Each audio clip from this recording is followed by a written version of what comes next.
दोस्तों, बांग्लादेश ने इच्छा जताई है कि जो मक्का एग्रीमेंट है जिसमें टर्की है, सऊदी अरेबिया है, पाकिस्तान है या एक इस्लामिक नाटो अगर उसे बोला जाए, जो ख्वाजा आसिफ है डिफेंस मिनिस्टर पाकिस्तान का, उसके हिसाब से उसे बांग्लादेश ज्वाइन करना चाहता है। ये काफ़ी बड़ी डेवलपमेंट है अगर पूरे इस रीजन की अगर हम बात करें या एशियन सबकॉन्टिनेंट की बात करें। इसका इंडिया पे क्या इम्पैक्ट होगा? ओरिजिनली मक्का जो पैक्ट है वो बेसिकली है क्या? कौन कौन से कोर आइडिया हैं जिसमें वो एक दूसरे के साथ कंट्रीब्यूट करेंगे या उनके जो को रिलेशन है वो कैसे कैसे उसमें आगे बढ़ने वाले हैं। ठीक है, एंड तक जरूर देखिएगा इस वीडियो को, क्योंकि इंडिया के ऊपर इसका क्या इंपैक्ट होगा कि जब दो जो लैंड हम जिनके साथ बॉर्डर शेयर करते हैं उनके साथ इंडिया की रिलेशनशिप अब आगे कैसे बढ़ेंगे, क्या डिटरेंस वो अब क्रिएट करते हैं। ठीक है, तो एक एक करके इस पर आएंगे। उससे पहले सबसे महत्वपूर्ण सूचना आप सबके लिए कि बहुत सारे लोग जो वीडियोस देख रहे हैं आजकल बहुत सारे ओपिनियन देते हैं, अपने कमेंट देते हैं, आगे भी देते रहिए। जो व्यूअर हमारे साथ नए जुड़ रहे हैं वो कृपया सब्सक्राइब जरूर कर लें हमारे चैनल को, वो भी लाइक और कमेंट करें और ग्रो करने में हेल्प करें उसकी। ठीक है जी, देखो अब बेसिकली हुआ क्या है कि कुछ एडवाइजर लेवल के जो लोग हैं बांग्लादेश में कोई बहुत सीनियर मिनिस्टर या उसने ऐसा नहीं बोला है, या तारिक रहमान जो वहाँ पे प्रधानमंत्री है उसने भी ऐसा नहीं बोला है, लेकिन जो एडवाइजर लेवल के लोग होते हैं उन्होंने बोला है कि बांग्लादेश को भी मक्का पैक्ट ज्वाइन कर लेना चाहिए। ठीक है, और मैंने बताया कि इसमें टर्की, सऊदी अरेबिया, पाकिस्तान ऐसे देश इसमें पहले से शामिल हैं, और जो 7 अगस्त को ये एग्रीमेंट बेसिकली हुआ था। ठीक है, इस पर मैंने कुछ शॉर्ट्स बनाई हैं, वो आप जरूर देखिएगा, उसमें भी मैंने इंपॉर्टेंट कुछ बातें बताई हैं। और दूसरा है कि भारत के ऊपर इसका असर क्या होगा। तो स्टार्ट करते हैं इसको। देखो बांग्लादेश एक्सप्लोर कर रहा है कि उसे कैसे ज्वाइन करना है इस्लामिक नाटो को, और ये जो पूरा का पूरा पैक्ट है ढाका के साथ सेंस कैसे बनाता है, मतलब इनको क्या ऐसा महसूस हुआ कि अगर हम इसके साथ जुड़ जाएं तो क्या होगा, और स्पेशली ऐसे टाइम में जब इनके रिलेशनशिप इंडिया के साथ में भी हैं, खराब चल रहे हैं, उन वजहों की बात करेंगे, और चाइना के साथ भी हैं। ठीक है, तो इन दोनों के साथ साथ ये इस पूरे जो ट्रीटी में शामिल होने की इसने इच्छा जताई है, तो कैसे उसको बैलेंस करेगा। ठीक है, तो बांग्लादेश जो ऑफिशियल्स हैं उन्होंने बोला है कि वो इवेल्युएट करेंगे कि मक्का पैक्ट में, और स्पेसिफिकली कि भैया जो नेशनल इंटरेस्ट है हमारा उसके हिसाब से हम जाएंगे। कोई भी कंट्री यही बोलेगा कि अपना नेशनल इंटरेस्ट देखेगा और अपने टाइज को डाइवर्सिफाई करने की कोशिश करेंगे। डाइवर्सिफाई का मतलब ये होता है कि वो किसी एक देश पे, 2 देश पे या 3 देश पे डिपेंडेंस नहीं चाहते हैं। जैसे कि उसकी डिपेंडेंस बहुत हद तक चाइना पे है, इंडिया पे बहुत ज़्यादा है। डीजल जब खत्म हो जाता है तो हमको ही जाके उन्हें प्रोवाइड करना पड़ता है, तो वो अपनी चालें चलने की कोशिश कर रहा है बेसिकली। ठीक है, मक्का जॉइंट डिफेंस एग्रीमेंट की बात करें तो 7 अगस्त को ये एक मिलिट्री पैक्ट हुआ था, और जैसा मैंने बताया कि एक इस्लामिक नाटो बनाने की कोशिश है, जैसा ख्वाजा आसिफ ने बोला है, और वो एक्सपेंड भी करना चाहते हैं इसको कि और भी जो इस्लामिक नेशन है वो अपने डिफरेंसेस को दूर रखें और इस तरह के पैक्ट का हिस्सा बने, और ये कोई एक्सक्लूसिव क्लब नहीं बनाना है। ठीक है ना, इसके बाद ये जो पूरा पूरा एग्रीमेंट है ये Saudi crown prince MBS Tayyip Erdogan, Pakistani Shehbaz Sharif, इन सब ने 7 अगस्त को साइन किया था, जिसमें डिफेंस प्रोविजन है, वैसा ही प्रोविजन है जैसा हम नाटो में देखते हैं, आर्टिकल 5 जो वहां का बोलता है उसके हिसाब से हम देखते हैं।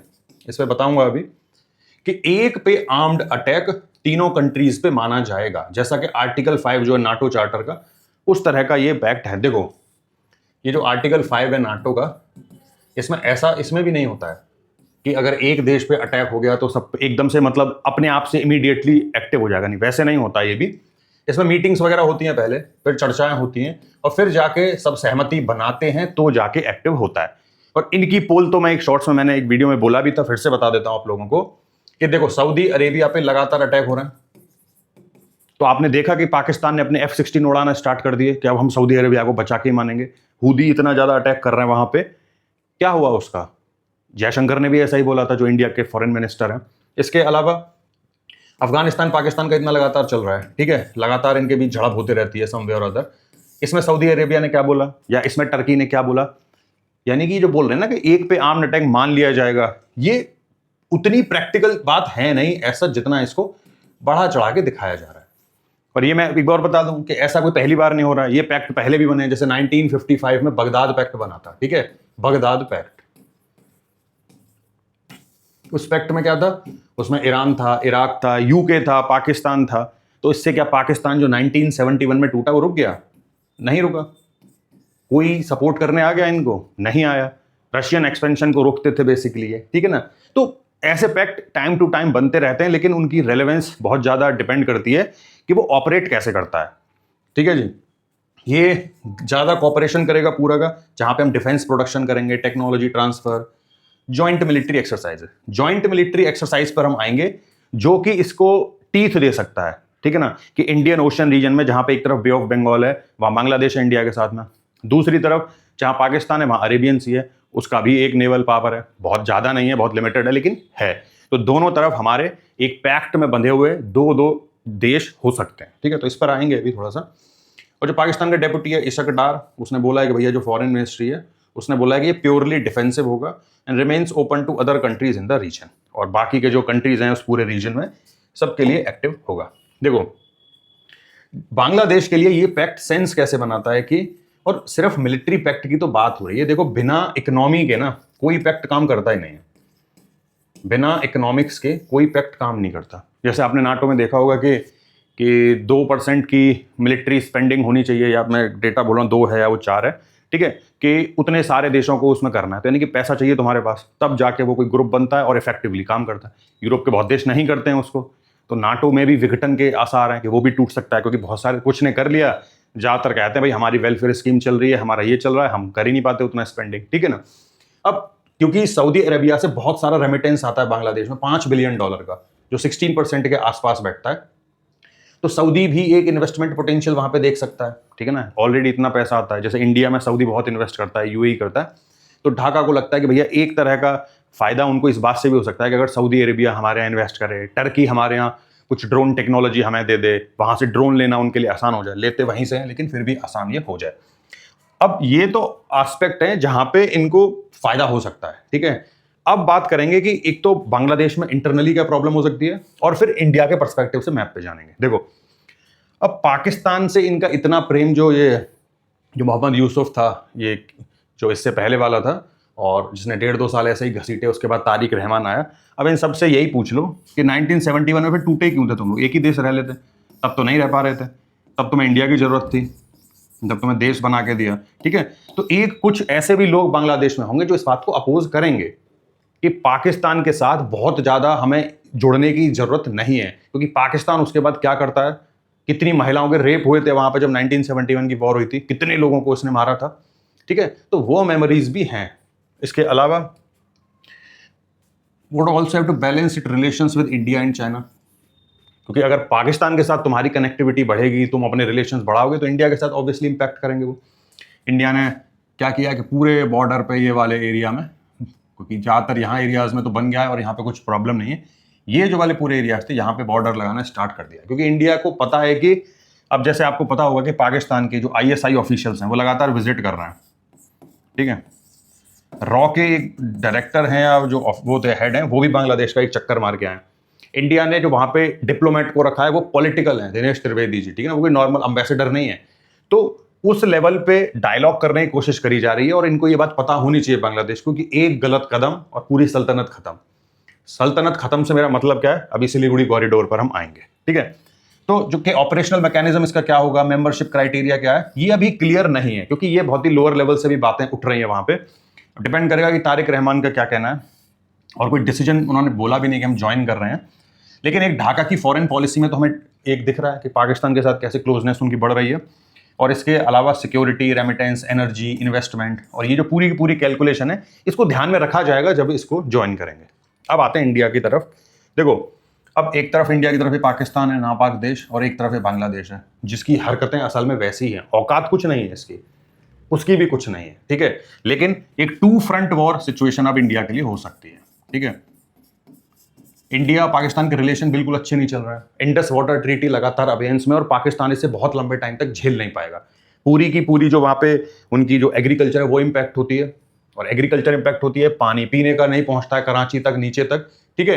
तो प्रेशर लगातार उनके ऊपर बढ़ रहा है, इन्फ्लेशन लगातार उनकी बढ़ रही है, बलोचिस्तान और POK में प्रोटेस्ट बढ़ रहे हैं लगातार, ठीक है। तो हर तरफ से घिरा हुआ है, तो वो तो एक वॉर की सिचुएशन क्रिएट करने ही वाला है। बांग्लादेश अभी अगर उसमें शामिल हो जाए, इन केस अगर मान लेते हैं, तो हो सकता है कि 2 तरफ से ये फ्रंट खोलने की कोशिश करें, ठीक है। तो एक ऑपरेशन सिंदूर पार्ट 1 तो हम देख चुके हैं, 2 हो सकता है बहुत आसपास, इस पर मैंने एक वीडियो डेडिकेटेड बनाई, वो आप जरूर देखिएगा, ठीक है। तो अगर इन केस मानो ये कुछ स्टार्ट करने की कोशिश करे ISI के दबाव में या पाकिस्तान के दबाव में, तो होगा क्या उस सिचुएशन में। देखो इंडिया बहुत आराम से दोनों देशों को साथ में ओवरवेलम कर सकता है। ओवरवेलम का मतलब है कि इतने मिसाइल ड्रोन और मारे जाएंगे ना, ये झेल नहीं पाएगा। 2 रफेल इनके लिए बहुत है बेसिकली, ठीक है ना। इनकी आर्मी ने कोई युद्ध नहीं लड़ा आज तक। जो यूएन के पीस कीपिंग फोर्स होते हैं सिर्फ वहां पे अपनी सेवाएं देते हैं, ठीक है। और इनकी आर्मी तो बेसिकली कभी चाहेगी भी नहीं कि इन्हें लड़ना पड़ जाए, क्योंकि इनको अपनी औकात पता है, कुछ नहीं कर पाएंगे, ठीक है। दूसरा जो सबसे इंपॉर्टेंट जो पार्ट आता है वो आता है जी हमारा कि देखो ये वाला जो हिस्सा है, इसको मैं फिर से बनाता हूं। देखो ये वाला जो हिस्सा है सिलीगुड़ी कॉरिडोर का, सिलीगुड़ी कॉरिडोर, ठीक है। इंडिया के पास एक अपॉर्चुनिटी ये रहेगी, पर ये वॉर सिचुएशन है जो उसको बता दिया गया होगा अब तक, क्योंकि 25 किलोमीटर के आसपास का जो मिनिमम डिस्टेंस जहां पे एक जगह पे रह जाती है इंडिया की, तो बहुत छोटा पैसेज है। उतने के पैसेज को हम काट के खत्म कर दो, इसको पूरे एरिया को कब्जे में ले लो, ठीक है। और ये कुछ नहीं कर पाएगा, ठीक है। तो इंडिया के हाथ में बहुत सी ऐसी चीजें हैं जहां पे हम बहुत आराम से इनको टैकल कर सकते हैं। यहां पे न्यूक्लियर पावर प्लांट बनना है, जैसे आपने सुना होगा रूपपुर न्यूक्लियर पावर प्लांट, वो इंडिया बना रहा है, ठीक है। इनसे अपनी जरूरत की चीजें खुद होती नहीं है और ये लड़ने चलेंगे या बैलेंस करने की कोशिश करेंगे। मतलब बैलेंस को ऐसे बोलें जैसे कितने बड़े डेवलप्ड नेशन ये बन चुके हैं, ठीक है। और डीजल हम पहुंचाते हैं इनको, वैक्सीन हम पहुंचाएंगे इनको, ठीक है ना। तो डिपेंडेंस इतनी ज्यादा है। अगर बांग्लादेश वैसे करने की कभी सोचेगा भी, ठीक है ना, क्योंकि बॉर्डर तो बिल्कुल टाइट कर दिया जा रहा है, ऑलमोस्ट कुछ टाइम और लगेगा, क्योंकि बहुत ज्यादातर फेंसिंग अब हो रही है और बहुत स्पीड पे हो रही है। जितना लैंड एक्विजिशन बीएसएफ को सबको चाहिए था सबको हो चुका है, तेजी से काम उसमें हो रहा है। मिलिट्री बेसिस ऑब्वियसली यहाँ बनेंगे, इंडिया को डिप्लॉय यहाँ पे थोड़ी बढ़ानी पड़ेगी, ये सिचुएशन जरूर आएगी।